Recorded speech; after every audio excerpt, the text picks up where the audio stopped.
goddamn. And that was a fight. And that was definitely, I guess you could say, a big time upset. Berchelt versus Valdez. They got it on last night. You know what I mean? And Valdez, obviously, who had moved up in weight to 130 pounds, was taking on Berchelt. And a lot of people thought that Berchelt was going to be victorious in that particular fight. Some people believe that Valdez was even going to be stopped.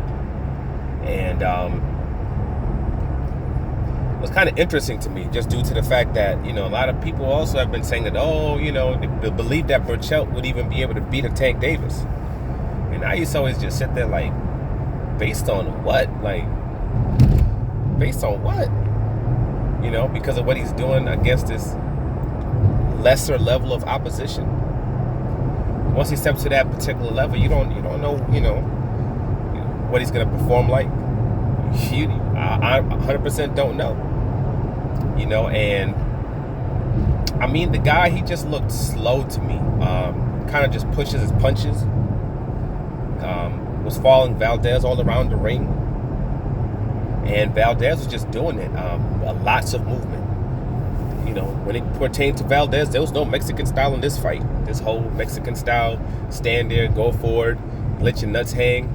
I mean, that's what Berchelt was doing. And reality is, if you try to fight like that and you're faced against somebody that's skilled, you're going to get stopped. That's what usually happens, you know. Ironically, the greatest Mexicans of all time don't fight in that fashion. Ironically, Eric Morales, great boxer. You look at someone like a Marquez, you know, he great counterpuncher, you know. He basically tries to do almost like what Floyd Mayweather does. He just doesn't have the same reflexes or the arm length, but he works with what he has, you know. So, but I mean, that's what basically he was trying to do. He was trying to push the action. He was trying to get at Valdez, and Valdez just kept moving. He kept moving the whole night. It was just interesting. The fact that he had that type of stamina is kind of weird, you know, but he's in Canelo's camp, so you know how that goes. Now he's in Canelo's camp, so we all know how that goes. But, you know, great movement through the whole fight. You know, had a really good stamina. And he was just, you know, going to the body, going up top, you know, throwing shots to the body, might throw a hook to the body, boom, a hook up top. He was also counter punching or throwing with Berchelt, because Berchelt is slow, so as soon as he sees him, you know, throwing something, boom, he'll just catch him. You know, whether it be with a left hook or the right, you know, or he'll go to the body, you know, with different shots, but then he'll get the hell out of there. He would move. He was trying his best not to stay stationary and not to stay in any kind of, you know, any particular space for too long, because he knew, you know, what could happen if this guy, you know, lays his hands on him. You know, and he got caught once. Once he tried to block a shot. He thought it was coming to his body and actually came up top. Boom, but he ate it, and he was good. You know, fourth round came around. Boom, he caught him with one of those hooks and caught him hard to the head. You know, Berchelt did a little stanky leg.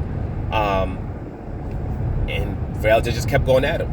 You know, trying to hit, you know, basically for a few, you know, for a little bit, trying to go headhunting a little bit.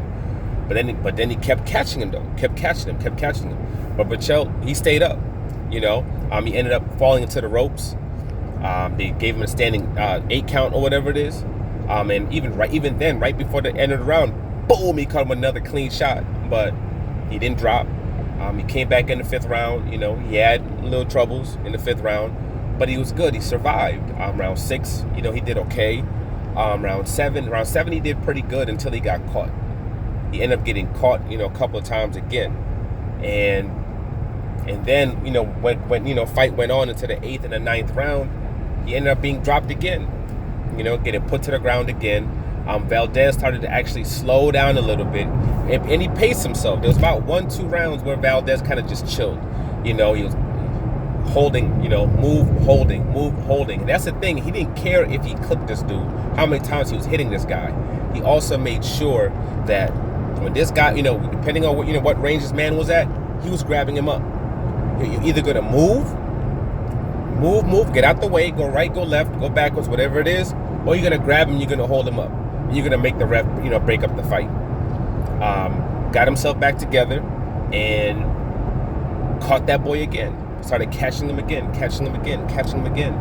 And you could already see that he was taking a lot of punishment. You could see that he was taking a lot of damage, and pretty much it's one of those situations where if he's not a champion, if he's just a regular dude, a contender, anything like that, or somebody that's coming up and just trying to fight for a belt, you stop that fight. He was getting hit that much. It was one of them situations where, you know what, you stop the fight. He was just taking way too much damage. And it gets to a point sometimes where you might not come back, because it's not necessarily always that, that one shot that just kind of puts you to sleep. Is if you're taking this accumulation of heavy shots round after round after round after round after round after round, that could mess your whole thing up too, because you're basically just getting concussion on top of concussion on top of concussion on top of concussion on top of concussion on top of concussion on top of concussion. And that's what basically Valdez was doing. He's just catching one after another. Like a baseball player with a mitt, where a ball's being thrown to him, like a catcher in a baseball game. The catcher, stands behind the plate. That's what he was just catching concussions back to back to back to back to back to back. And the 10th round came around. Valdez, he stopped moving, which was a bad sign. The man stops moving, you're in trouble. Because at this point, he figures you're done, and he can tell you're done. And he just kept on placing his shots, just wasn't moving as much anymore.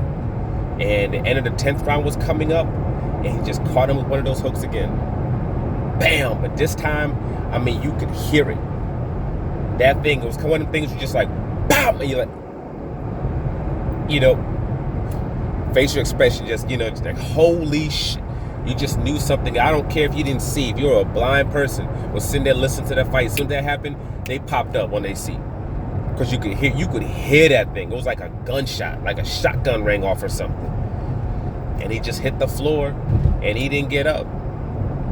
He just stayed down there. He was flatlined, completely still, completely asleep. And, thank God he was able to get up, from it eventually. And I'm guessing he's off to the hospital. I'm sure he went to the hospital to get evaluated. Probably kept him overnight, Hopefully nothing weird happens, like, swelling of the brain or something of that nature. They're going to have to keep an eye on that dude for the next couple of weeks, make sure he's good, nothing weird's happening. But that was a heavy shot, This is not one of those, let's do a rematch type of fights. This is a take the year off. Take the year off, let your brain heal, let your body heal, Don't start eating, getting big as hell, getting depressed. Just let your body heal. Keep your weight on point. Get back training, running, jogging, whatever it is.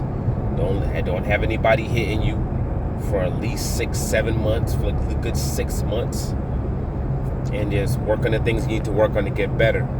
And I know Valdez felt really good about himself just due to the fact that everybody was just assuming Berchelt was going to win, man.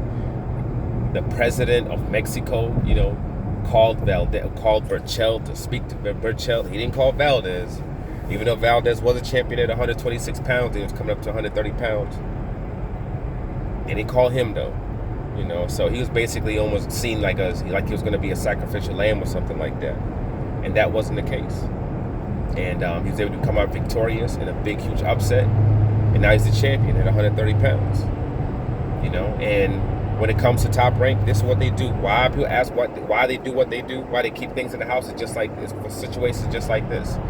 If the guy gets beat down, he gets broke down, he gets stopped, everything is still in house. And that's how they like to keep it, So what's all next for Valdez? Everybody's thinking him and Shakur because he quote called out Shakur. I'm not sure if that fight's necessarily going to happen though. I'm not just saying it is. Just I'm sure Valdez would do it if the money was right. But the money's probably going to be offered by Top Rank.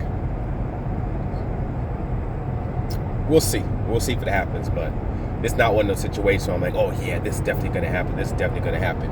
And just also due to the fact that Shakur, he's kind of aware of how things really run when it pertains to Top Rank. He's aware. He got rid of Andre Ward as his manager. And I think he's trying to see the game for what it is, and at a very young age. And because of that, I'm not sure they're necessarily going to give him the opportunities that they might give other top-ranked fighters. So we have to see how that goes. But for now, congratulations. Great fight, you know. Speedy recovery to Berchelt. And regardless of what you think about Valdez, when it comes to this night, you gotta put respect on his name.